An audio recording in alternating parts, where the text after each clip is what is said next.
The Subcommittee of Senate Finance and Appropriations dealing with economic development and natural resources will come to order. And I don't believe we need to take roll for this, but Senator Favola, are you here?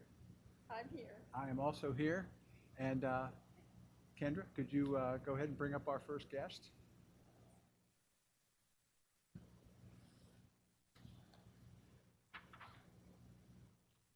Welcome. Thank you for having me, Chair, Madam Vice Chair. My name is Joe Benevento. I serve as the President and CEO of the Virginia Innovation Partnership Corporation. And thank you again for having me. Thank you again also to your excellent staff who play such an important role in everything.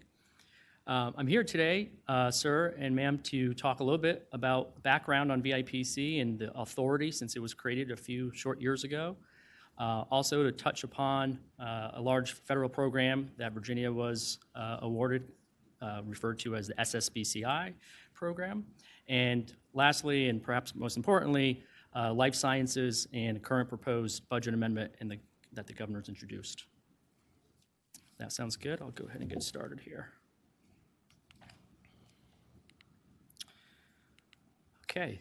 So in 2020, under Governor Northam and Secretary Commerce and Trade Brian Ball, Senator Howell and Delegate Sickles and others, they enacted the legislation, really landmark, called the Virginia Innovation Partnership Act. And I think the intent and spirit of this touched upon a few different goals. One was really to just bring together a number of disparate activities together under one umbrella onto a centralized, consolidated platform that could really propel the Commonwealth forward when it comes to innovation, technology, commercialization of research, entrepreneurship, startup, early stage capital funding, and obviously job creation and new company formation. We've really been driving a lot of collaboration, which I'll talk about since then. A few other key areas, in addition to the collaboration and coordination, is really driving more robust ecosystems, innovation and entrepreneur ecosystems across the entire Commonwealth. And as you see here on the enacting legislation that I pulled up, you see a few different places talking about the attraction of funding. And just at the early stage technology innovation phase, this is just so critical for new startup formation and job creation, access to capital. The authority brought together really two branches, helpful to clarify a little bit as background. One is the Virginia Innovation Partnership Corporation, which acts as the nonprofit operating arm of the authority to carry out its mandate. And separate from that is a group of centers of excellence. As you can see, the baseline appropriated funding for the centers of excellence, actually a little bit higher than VIPC on $25 million, spread across 5 different ones that tie to different industry sectors. They operate and are controlled independently of the authority. They have their own separate boards of directors and budgets and strategies and so forth. We have been increasing collaboration, I would say, more recently, which is, I think, part of the intent of having them under the authority umbrella. But just to clarify, those are independently operated from VIPC. So this is a visual that we came up with about a year or two ago to really provide an understanding of just what is an ecosystem and what is the framework strategically for what it's comprised of and how do we grow it. And at the foundation, it's not limited to just entrepreneurs. It starts there, but it really takes a broader look, which incorporates universities and incorporates investors, sources of capital from the private sector. It involves government stakeholders at the local, state, federal levels. It involves large corporate, private sector industry corporations and tech companies as well that play a big role, these tentpole companies in ecosystems across different industries, which today I would say more and more every industry is touched and driven by innovation and technology in one form or another. This foundation really drives capital. And when I refer to capital, I actually think about it in 3 buckets. One, first and foremost, is the human capital, the entrepreneurs, the founders, the scientists, the innovators, attracting that talent here in Virginia so that when someone wants to start a company or a new venture, they're doing it here in the Commonwealth. Number 2 is the investment capital. That really, for these early stage startups and innovations, capital is the lifeblood of them. And we're talking about a very early on high risk where there are sort of different structural inefficiencies in the market for availability and access to capital. These are startups that can't just walk into a bank and ask for a loan because guess what? They have no hard assets. They don't have any cash flows yet. They don't have a track record even. So bringing together sources of capital to match with these startups and entrepreneurs is a critical role that we play, and we have some tools in our toolkit that enable us to do that for Virginia better than other states, hopefully. And then lastly is really, I call it the intellectual and knowledge capital. This is where the R&D happens, the intellectual properties develop, the commercialization, and all of that collides together in these ecosystems, bubbles up really at what I would say are three goals. One is increasing startup formation. Number two is capital attraction, investment. And three, job creation. And when this flywheel starts spinning, it can then reinvest across different key industries as well as geographic regions across the Commonwealth here. Yes, sir. Where does VEDP, the Virginia Economic Development Partnership, how does this fit with their mission? Yeah, sure. So the Virginia Innovation Partnership is really at a much, much earlier stage of ecosystem building and innovation capacity creating and startup companies. VEDP, who we now are working with, I would say more than ever before, is the idea is we are creating a pipeline of companies that can then get to a stage where, okay, now they're going to expand their headquarters, now they're going to establish a manufacturing facility or a science lab facility. They're going to have a large investment round from the private sector that's going to in turn lead to 20 or 30 new job creation, equipment, CapEx buying. So we, I would say, are much earlier in the pipeline and hopefully helping to feed opportunities to them. And I'd say now more and more, though, I'll tell you, and we actually have an example in here that I could skip right forward if you want, but we are also now getting referrals from VDP because they are talking to companies, small, medium, and big, and when they're talking to them, they are really sharing with them how Virginia has an innovation ecosystem that they're going to step into and be a part of.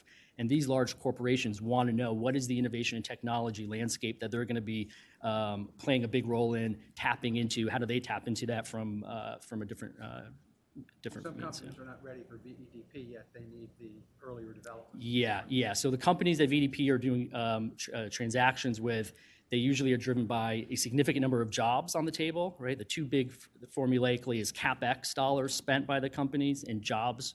So we're at a stage where these companies, aren't yet creating 50 or hundreds of jobs yet. They are not spending a large amount of CapEx yet. They're just trying to get a technology innovation to market. They're trying to validate it with customers, trying to get their first customer, trying to get their first dollar of revenue, trying to get stuff out of the labs, out of the university benchmark into the marketplace. Gotcha. Yeah. So how have we been doing here in Virginia over the last few years since VIPA was born into existence? The last 2 years, Virginia has seen more new high-growth, high-wage startup companies launched in Virginia than at any 2-year period over the last 2 decades. It's now run rating 60% higher every quarter. Almost 1,300 new high-wage, high-growth startups are being launched in Virginia, which is over 60% higher than what the quarterly average had been over the last decade. This is a really great sign in showing that Virginia is home for an environment and culture of entrepreneurship and new startup ventures.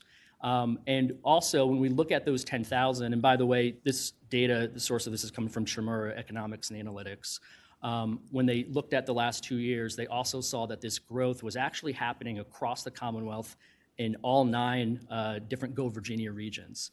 And so you can see actually double-digit growth in areas like Charlottesville, Roanoke, Blacksburg, Hampton Roads, Richmond.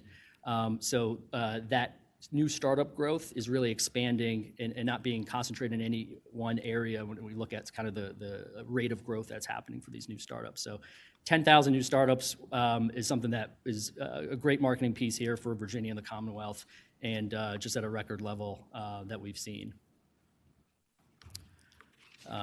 We've had almost 300 companies on the Inc. 5,000 fastest growing. So it's one thing to have these new startups starting out launched, and it's another thing to see the fast growth that is often inherent with these early stage companies. And as they grow and scale, you see the significant job creation that comes about. As I said, we've been getting a lot more attention now. We're from startups across the country. We're seeing these industry engagements now host their startup conferences and different trade shows here in Virginia. So these are just 3 examples of ones that have never been held in Virginia ever before. One of them this year previously had been held in Maryland for the last 5 years. The Cyber Venture Forum had been hosted over there in Maryland, is now going to be hosted in Tyson's next month here in Virginia. Another one that was down in Atlanta, Georgia, Startup Runway, was just held up here last fall. And a global startup competition that goes through London, New York, San Francisco, Silicon Valley, Texas. They held their regional competition right here in Hampton Roads. One of the Virginia companies that competed in that went on to Silicon Valley and got 3rd place globally. And so we're really just putting Virginia on the map more and more on the heels of these 10,000 new startup that we've come about into the public sphere. So the second area I talked about was the investment capital. And again, this is critical for early stage innovations and startups. What the data has shown from the National Venture Capital Association is that over the last 15 or so years, Virginia was losing its fair share for early stage venture capital, early company investment. And so you could see that trend line that had been kind of occurring since going back to 04, 05. And just over the last couple years here, really delighted to see that declining trend has actually reversed. And so now we have actually been growing our national market share for where capital is being invested in early stage companies and startups from the private sector. And you can see just a couple milestones here really worth celebrating. One, we've now, in 2023, we actually cracked the top 10 in the country for most early stage venture capital investment dollars flowing into Virginia-based startup companies. So number 8 is the highest that Virginia has ranked in over 15 years. You can see that nice trend since VIPA was created back in 2020 there. $2.5 billion of capital were invested in Virginia-based early stage technology companies in 2023, and beating out peer states like Maryland, our neighbor, like North Carolina, Tennessee, Georgia, fast-growing states for innovation and technology there. Other states, Midwest, like Ohio. So really great to see us beating out some peers most recently and growing again for early-stage capital investment here in the Commonwealth. One very specific example of that, a program that VIPC launched last year, actually coincided with an investment firm relocating their headquarters to Tyson's, actually, from Tennessee. And so not only is that capital flowing, but these firms are coming here now more, we believe, and actually planting roots down and engaging in the local ecosystems as a result. Yes, sir? In a recent study, George Mason University took a look at the competitiveness in Northern Virginia. It's good to see some folks moving to the Tyson's area, but that we're losing out to Charlotte, other southern, southeastern, cities where the cost of living is less, traffic's better, what have you. Some companies leaving their government relations folks in Northern Virginia, but locating the company headquarters somewhere else. Do you have a sense of how we're doing competitively against other states? I know we're picking up some, but how are we doing against others? Yeah, so I think it depends on, there are a lot of different factors and nuances in that question. I did see the report. I worked with on NVTC, and McKinsey helped them do a report on that. One of the things they got elevated in that report was this access to capital.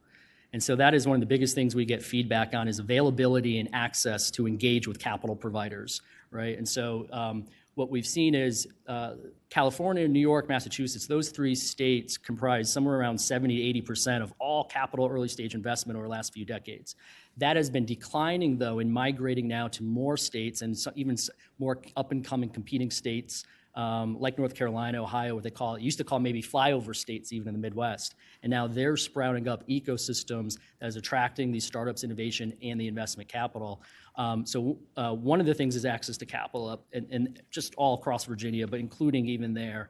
And then secondly is really just fostering the connectivity between whether it's the universities like George Mason and the Fuse Innovation Institute Center there, whether it's partnering with other research labs that we have in Virginia to leverage, whether it's connecting with other large corporates that are tapping into more and more early stage startup activities.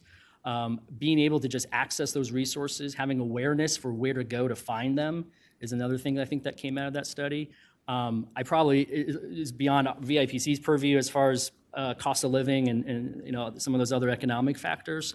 But from kind of on our sandbox where we play, connection and availability and access of resources, awareness of resources, ease of finding them, engaging with access to capital and private sector investment, and then also ways to partner and collaborate, again, whether it's with universities and other assets that we have is probably a big role, I would say. How does the amount of money we're investing in this process compare to some of our competitor states? Yep, sure. So it depends on kind of what dimension you're looking at. So for example, if you're looking at, here, I'll just fast forward to one slide here.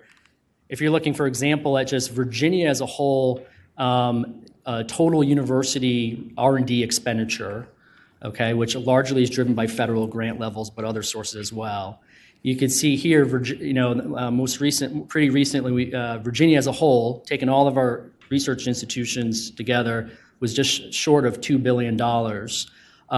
That lags some of our competitor states that we talk about economically competing with, like Georgia and Tennessee in the southeast, you mentioned, sir, Florida as well. Of course, if you go further across, you can see North Carolina, and even Maryland closer by, and of course Massachusetts and some of the bigger states out there. But those states are attracting and spending, investing a lot more on R&D, for example, through their university systems.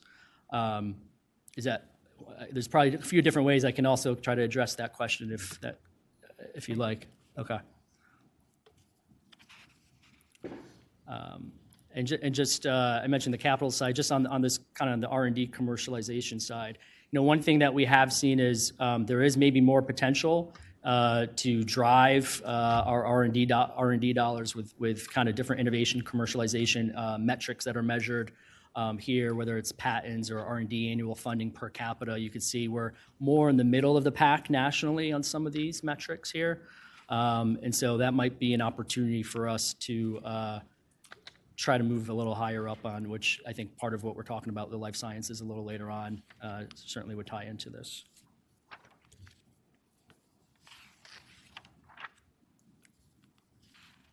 Okay, so let me just kind of zoom down now a little bit from Virginia as a whole and looking at how things have been progressing to VIPC and kind of the role we've been playing and trying to contribute towards this more recent growth and success that we've been realizing.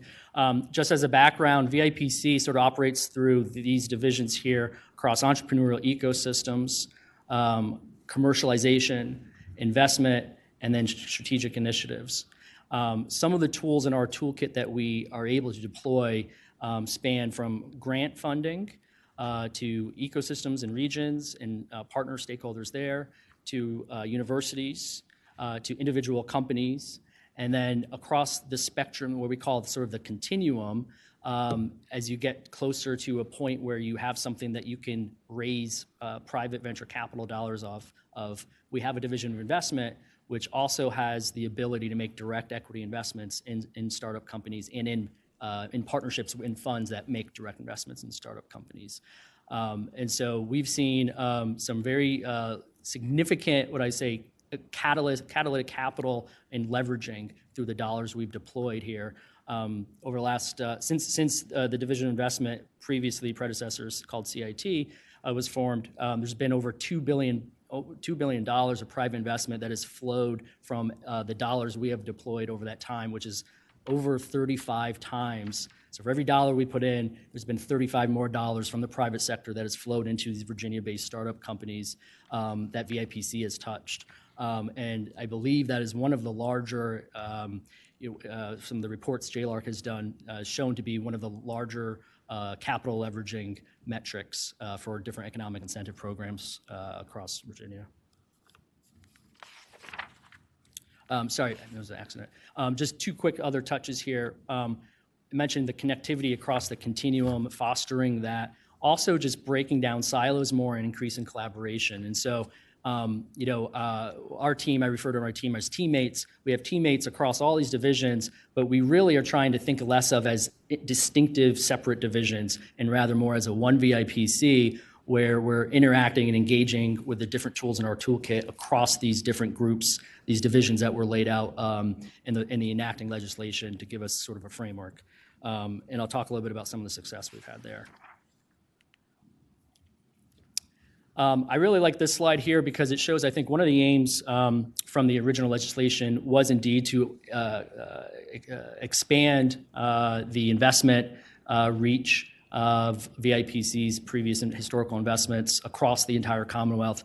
And what you can see is we are achieving that diversification of the economy and the regions for Virginia through our investment program. If you go back a few years, almost 2/3 of the investment dollars were concentrated kind of in one region. And while that region is continuing to grow, we're also diversifying, and that I think is a good leading indicator for other regions in Virginia to help sprout up, these startup ecosystems and attract capital to them. Yes, madam. I have a question. I know your last little box on page 16 talks about division of strategic initiatives and Yes, partnerships with various levels of government. If, in fact, the Trump administration moves forward with a considerable reduction of federal employees, do you think that's going to have an impact on your ability to proceed with partnerships, innovation partnerships? Because a lot of innovation money flows from the federal government. I'm just curious if you have any anticipation. I don't have any anticipation of any negative impact from just the purview where we sit and the programs that we help partner with. For example, we have an unmanned systems center within VIPC that helps security, and that's been something that has been in the news lately, certainly, and is getting more attention. And so that might be just one example of, an area where, one of the programs we have could certainly further align to the extent there's further, at a federal level, resources or attention in that particular area. Okay. It's a bit of an unknown anyways. Okay. Yeah, we're in a brave new world. I'll speed ahead here. Wanted to share also, I think one of the spirits of the enacting legislation was just the opportunity for access to capital and availability of capital for a very diverse, group of different founders and entrepreneurs in the Commonwealth. And what you can see here, our direct investment funding from VIPC, over 30% has connected with female founders. This is significantly higher than if you look at national industry averages, which show probably at best around 20% of early stage venture capital dollars going to female founders that have at least one female founder, much less with all female founders. And other minority groups as well, whether it's African American, Hispanic, others, rural, underserved areas as well that identify in that group. So this is, I think, also a good check-in observation here from what some of the original legislation spirit, I believe, was as well.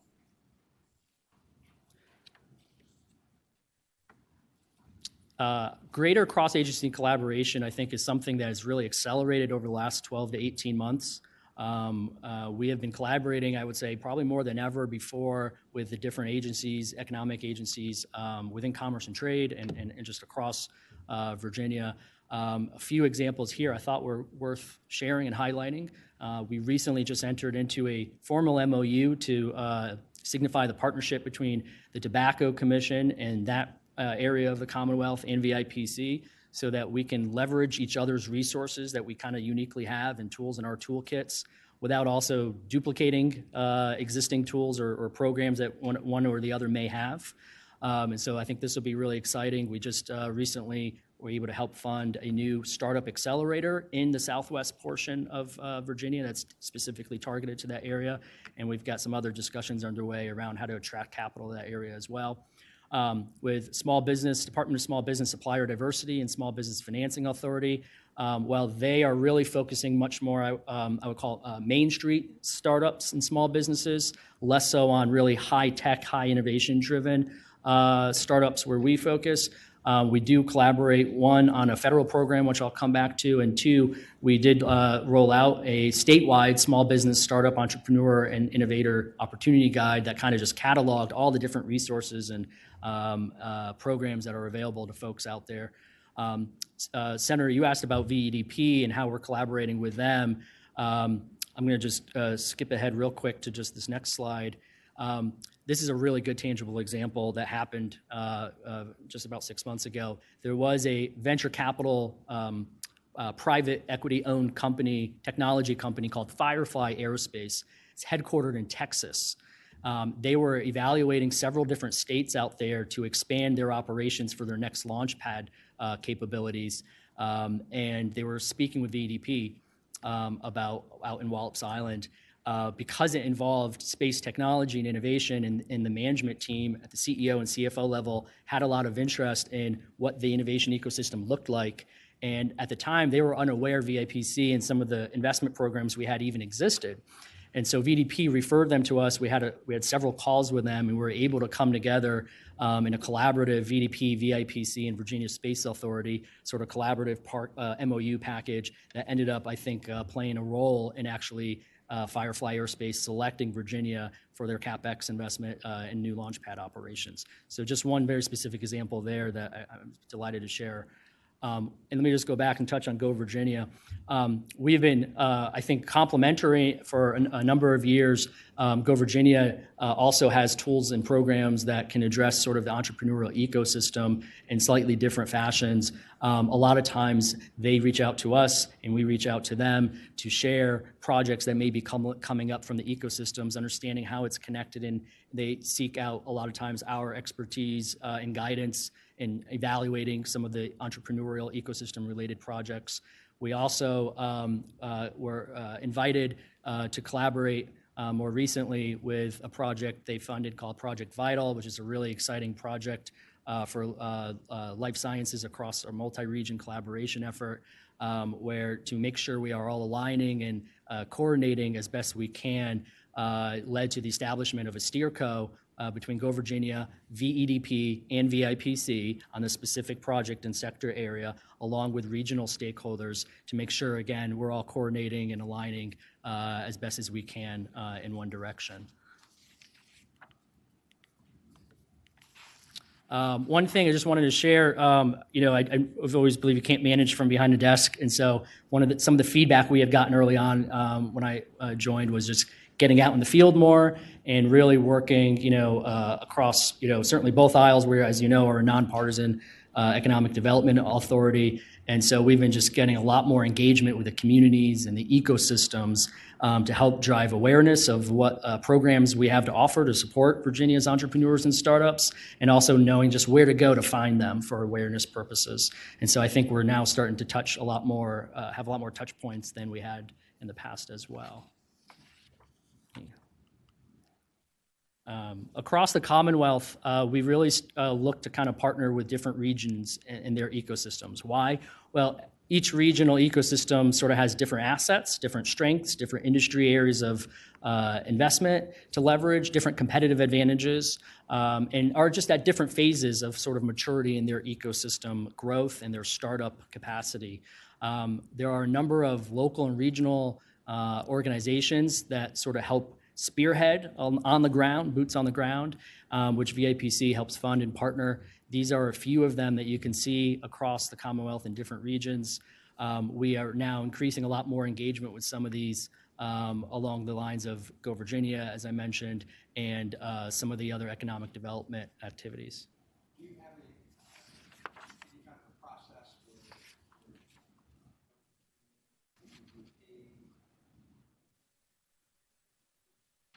involved in the innovation process there where you all regularly meet?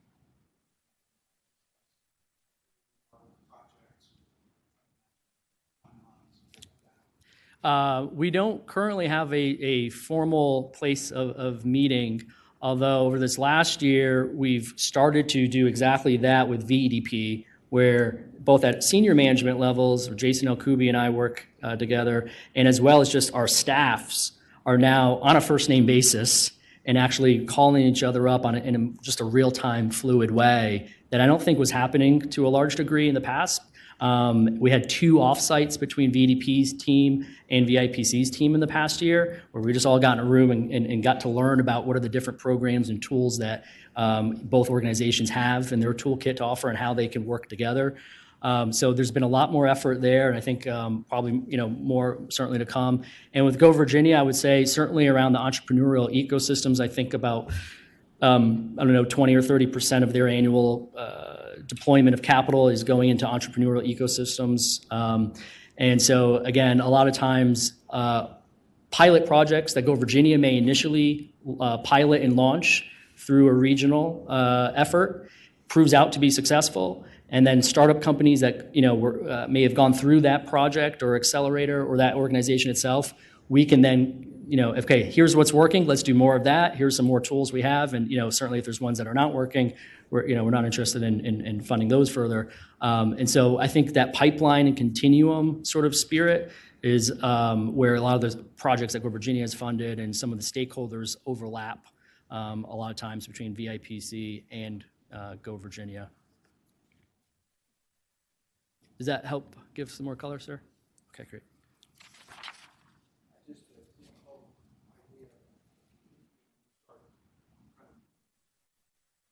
Interact with each other, the synergy, I think sometimes that you get, and a lot of times the better ideas come from peripheral organizations to you who see things a little differently.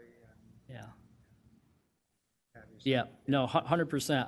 I would say, frankly, just within across commerce and trade, there's just a lot of interaction and engagement going on across agencies right now, and we certainly want to make sure we are leveraging and 2 + 2 = more than 4, and certainly also not duplicating things that may already exist, or if there's a good front door for something that has already been built, we don't certainly want to create another door when one already has been set up for that purpose.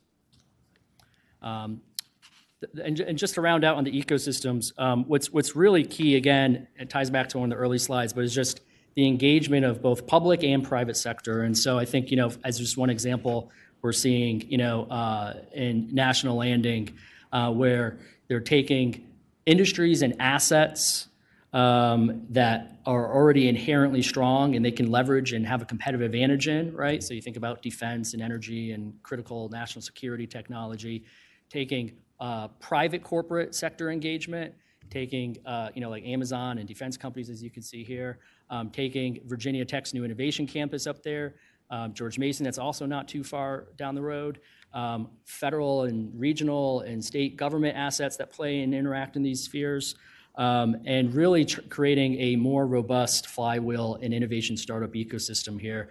And that we believe is better positioned to attract that investment capital that you had asked about too, sir, up in kind of Northern Virginia area. And again, that private sector engagement and private investment capital is just so crucial and critical for both the innovation ecosystems and these early stage startups. Okay. Had a couple just examples, and I won't go through each one. Electra Aero, headquartered in Manassas. You could see where we've helped support them. They've also worked with the U.S. Air Force, which has a program called AFWorks, which is for startup companies. SIBR and SITR, which is another research grant program. NASA Langley, where they did their launch exercise, leveraging Langley here in Virginia. And then, of course, as I mentioned, drawing private sector investment capital from these particular strategics. Another one here in Richmond, and just to share, is an ag tech space. And you can see here, sir, also you mentioned about VDP and how we kind of complement each other. This was a company that started out 5+ years ago by 2 undergrads at UVA. They had an idea and started a company coming out of UVA that basically their technology allowed them to do indoor on-site vertical farming. So if you ever been in one of the hotels up in Marriott or something, you might see that. We, VIPC, helped fund them and get them off the ground and connect them and get to the next stepping stones for the first 3 years, to the point where in 2021, they were ready to expand or relocate their headquarters. And as they were talking and evaluating different states, VEDP was able to step in and deploy the tools that they have in their toolkit, where they ended up establishing and expanding headquarters here in Richmond, and with a commitment for 24 new jobs in the region. And so that's a company that wouldn't have maybe existed, on VEDP's radar, and now they're continuing to grow. And lastly, just an example more on the university commercialization side.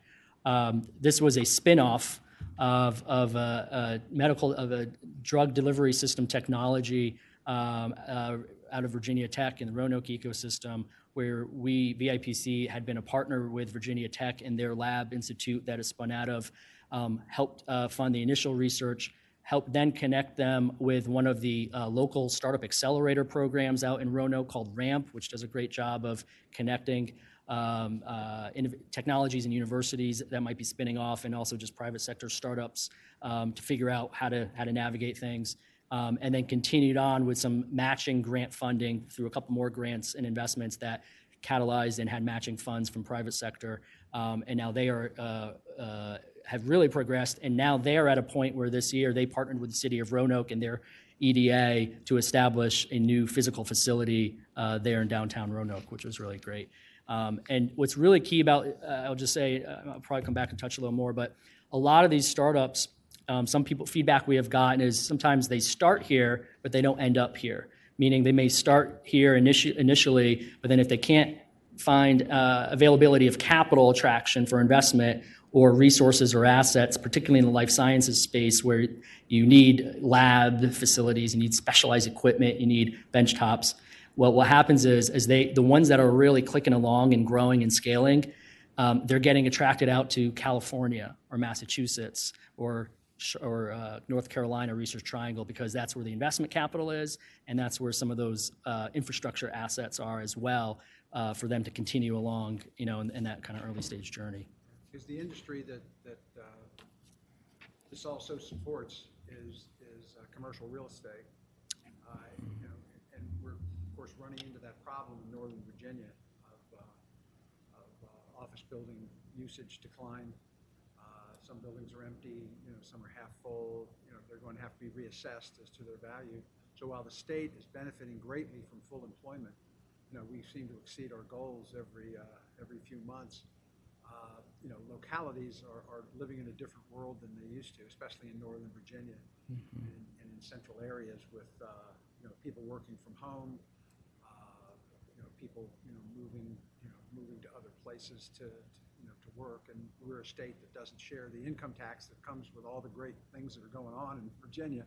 It doesn't share that with localities, so we've kind of got a brave new world there. So the spatial needs of these groups as you move them through the pipeline, becomes really, really critical. Yes, sir. To deal with this decline in our commercial real estate. Yes, sir. Yep. Having those sites and those places to scale and expand into, so they don't relocate elsewhere, so we don't lose them. It's great that we're launching them, seeing them being launched here, and then as they grow, we also need to retain them as well. Exactly. Yes, sir. Let me just take a breath before I pivot to this particular program. Any other questions I could help address, Chair, Madam Vice Chair? Okay. Sorry. Okay. One thing to touch upon, in 2022, Virginia was allocated a federal grant from U.S. Treasury through the State Small Business Credit Initiative. It's referred to as SSBCI acronym. And the goal of this program was to actually further promote and spur entrepreneurship, small business growth, high growth startups, gaps in capital availability. And so Virginia was awarded up to $230 million between credit and lending and loan programs for small businesses, and between the SSBCI, U.S. Treasury's venture equity sub-program as well. We partner, and actually the program is managed out of the Virginia Small Business Financing Authority, SBFA, and we have partnered with SBFA to manage the venture equity side of the house for this for Virginia. Right now, just as background, the $230 million is basically dispersed in 3 tranches from the U.S. Treasury of around $70 or so million each. And so we have received the first tranche, and in order to get to the second tranche, the headline requirement is to get through 80% deployment threshold of the first tranche. And then you can go back in line and request, and if it's satisfactory, hopefully receive the second tranche. And so we have been progressing on this very rapidly on the venture equity program, which has increased the number of startups that we've been able to support, and importantly, the number of fund manager partners out there who actually can drive even greater leveraging of capital, which I'll talk about in a second. This is just an update. So as you can see on the venture equity side, we have almost completely gotten through this first tranche. And on the SBFA side, there was a lot of initial feedback, apparently, that some of the ways that the U.S. Treasury had set up the program had conflicts with some unique nuances in the banking industry that Virginia has that most other states don't deal with, but were unique to Virginia. And so my understanding is that we had to work through a lot of that, and so the dollars initially hadn't moved as rapidly through. But over the last 3 months, my understanding is they've increased their deployment velocity by about 100%. So it's doubled or so, and we are getting closer, Virginia combined, to hit that 80% threshold and hopefully get back in line to receive the next tranche disbursement. So this was, as part of this program, we had the opportunity to fulfill another component of the investment design when VIPA was first created, which was to attract and help partner with fund managers that maybe are not here in Virginia, to come here into Virginia and to invest their fund capital into Virginia-based startups. And what happens is when they do that, they bring along not just their dollars, but a whole co-investor network.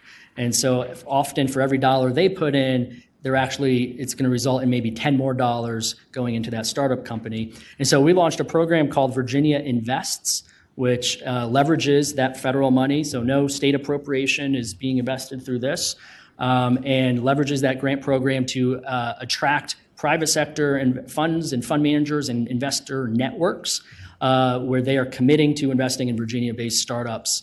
One of them, as I mentioned, relocated their headquarters from Tennessee to Virginia. And we think this is going to result in hundreds of millions of dollars additionally following on into Virginia-based startups. One thing I'll just point out too is they all touch different areas of Virginia and entrepreneurs. So whether it's female founders, Black founders, Latino founders, veterans, it's a real diverse group here. The second piece we did along with this that I just am delighted to share is, it's one thing to just have flyover money. We also want them to commit to the ecosystems, the human capital side. And so, for example, one fund here, 100KM, as part of their partnership with us in VIPC, they are not only committing to investing in startups, but they're investing in the ecosystem. And so 100KM is launching a new partnership with one of Virginia's HBCUs as part of our agreement together. The Artemis Fund here is going to be hiring 4 female venture fellows. Veteran Ventures Capital is going to be doing roundtables with over 100 veteran entrepreneurs throughout the Commonwealth. And so we think this is bringing, again, not just the financial capital, but the mentorship and other kind of resources that these investors can help infuse into the ecosystems.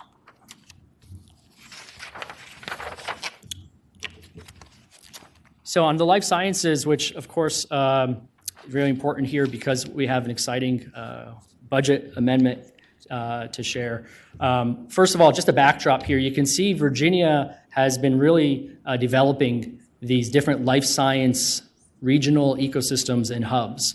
And these clusters that is comprised, again, of universities, higher ed, life science startup companies, research parks and labs, startup accelerators that cater to this area, other corporates from the private sector, and we really are starting to see kind of increasingly more an acceleration, I think, given the scale it's at and sort of the number of different stakeholders that are collaborating more collectively to share resources and strategic planning. One example from that map, just looking here in the Richmond-Petersburg, Central Virginia area, that has been developing an advanced pharmaceutical manufacturing hub. And you can see here just the collaborative network that spans education and workforce training, industry partners, philanthropy and nonprofit groups, economic development state agencies like VDP and VIPC in Go Virginia, the regional EDAs, startup, earlier stage startup platform resources. This has really come together in a robust way. And just as one example of an opportunity that is building off this, VCU was just selected out of, I think, 300 or 400 applicants across the country. They were one of only 71 selected to proceed to a phase 2 stage here with the National Science Foundation. They had submitted a grant application for rapidly mobilizing pharmaceuticals in Central Virginia for advanced pharmaceutical manufacturing, and this could be an award of up to $160 million. And VIPC is, amongst others, one of their official partners for that. Continuing to zoom in here, last year, General Assembly passed a $90 million landmark investment to launch a Virginia Life Science Network, initially among UVA, Virginia Tech, VCU, and ODU. This investment is really set up to enhance critical biotechnology, life science, and pharmaceutical manufacturing breakthroughs, accelerate the research and commercialization, and to attract kind of the world-class scientists, talent, and recruitment from out of state here into Virginia, which kind of creates the foundation and top of the funnel for our state ecosystems. A really unique component of this was fostering greater cross-collaboration amongst the universities here to figure out, to one of your earlier points, how can we leverage existing assets, not duplicate efforts to 100%, where does it, we already have strengths or assets or research that's going on that can be collaborated on, and again, 2 + 2 = more than 4. And one of the things we will be doing, Senator, is actually having formal quarterly meetings with all these university partners starting this year in 2025 as part of an MOUs we have signed, we've been asked to develop and sign with these universities. So just getting people together in the same room is something that'll be part of this. This year's proposed budget amendment builds on this life science initiative. The initial $90 million was for FY 25 and 26. 2 things here. One, that was really focused on expanding and accelerating our research capacity, attracting and recruiting top research scientists and talent that can then advance and accelerate R&D development capabilities. What is being proposed as it relates to that is originally the $90 million was spread out over 2 fiscal years, and the proposed amendment brings forward and shifts the year 2 funding, is already current funding, into year 1. So not new incremental funding, existing funding that's just shifting between second year into the first year here. The other proposed budget amendment that is building upon this is an additional $35 million of new investment, which really has a main focus on scaling the infrastructure and workforce training to ensure that the economic regions where these university partners are based can actually competitively grow and retain the commercialization and production capabilities that is needed both now and will be needed even more as a result of that foundational pipeline investment that builds on the $90 million Life Sciences Research Initiative from last year.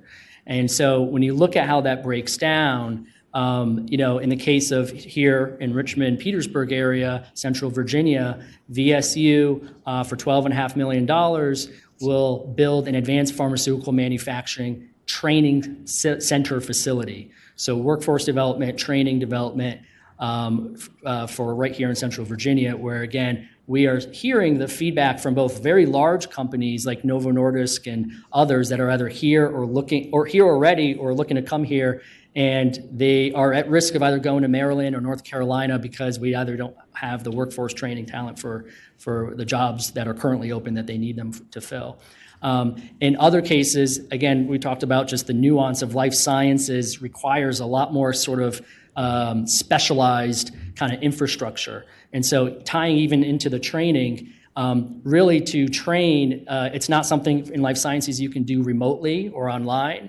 You actually have to have access to those lab facilities and equipment to get hands-on training.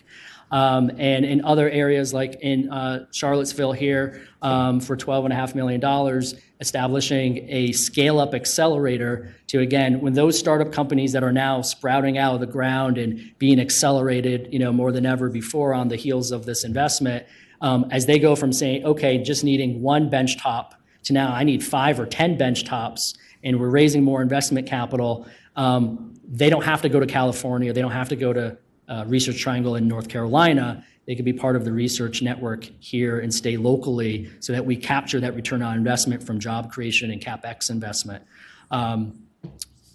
City of Roanoke also on the infrastructure side with a cell gene therapy facility that they're going to be just refurbishing an existing asset, which is always great to see. And Civica that will be ramping up a second line of manufacturing production for critical insulin needs at a low cost. This is $35 million of incremental new funding proposed to be amended in FY25. Any questions I can help answer on that just for a second? Your board of, I assume you have a board.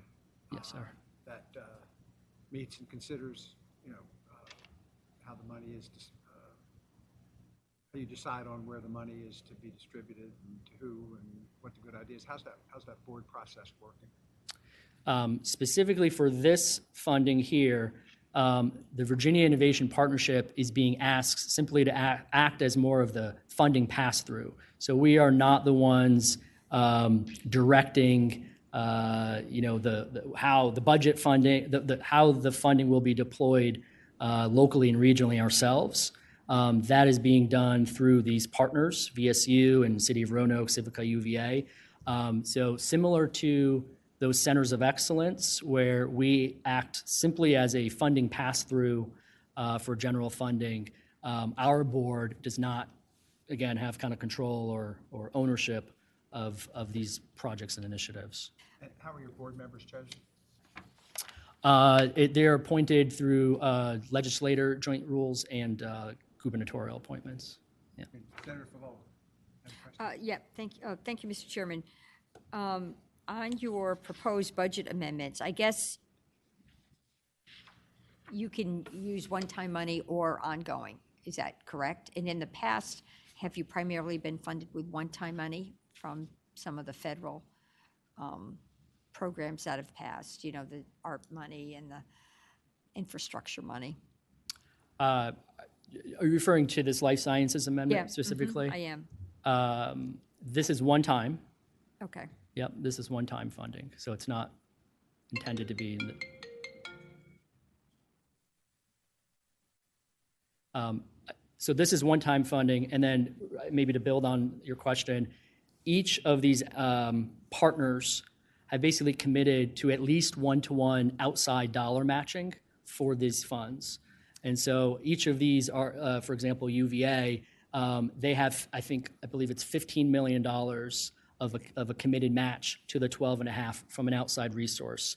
And whether that's, I can go back and find out the exact resources if you like. And these other ones, they are doing at least one-to-one. One of them, I think, is doing as high as 3-to-1 match. So out the gate, there's going to be a capital leveraging of these funds that come from different sources, not from general funds. I'm not sure if I was following your question. So these amendments are in the governor's budget? Yes, ma'am. Okay. Did I answer your question? You did. You did. Which I understood. Just trying to figure out where the money would come from. It's okay. It's in my brain. I don't envy your positions. Well, thank you very much. Does that conclude your presentation? Yes, it does. Okay. Okay. Great. Thank you very much. This has been very, very informative. And we appreciate your taking the time. It's very clearly presented. And good luck with your continuing efforts. It's like anything, it takes a few years to get it rolling, but it sounds like you're off to a good start. We're off to a good start, and these opportunities just really work so well in parallel because the workforce infrastructure need to be waiting and ready to go as things are coming through the pipeline. So appreciate your consideration. Thank you very much. Thank you. All right, Kendra, you're going to have a presentation for us, Scott.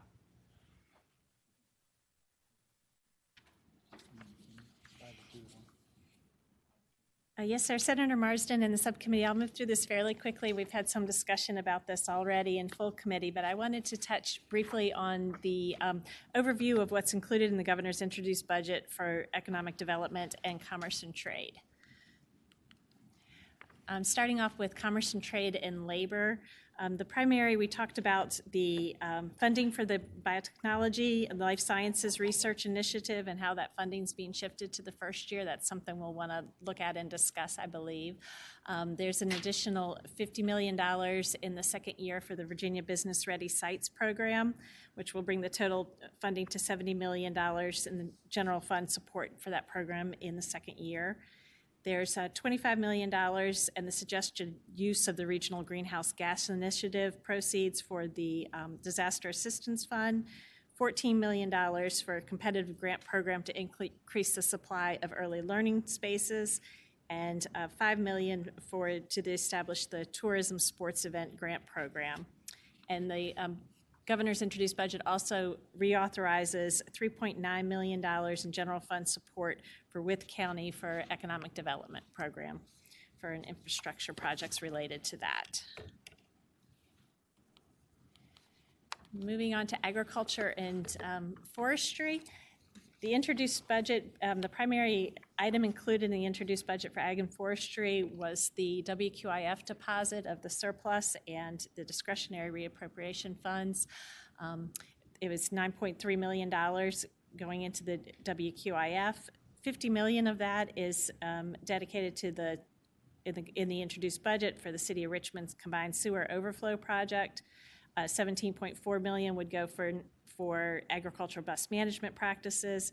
An equal amount would go for the enhanced nutrient removal certainty program, and $8.9 million would go to the WQIF reserve.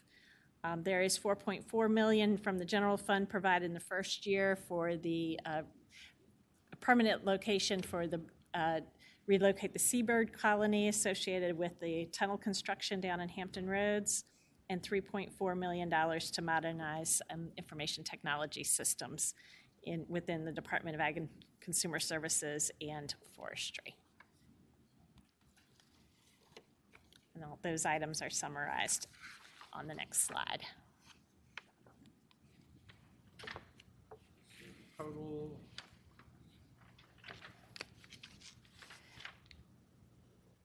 So the total adjustments for natural resources and ag and forestry are $105 million over the biennium. For commerce and trade, it's $137.4 million. All right. All right. Very good. Any questions from the committee? All right. I think. Thank you. I think we're ready at this point in time to adjourn the formal meeting, and we'll meet with you Thank you. in a few minutes. The Senate of Virginia, Richmond, Virginia.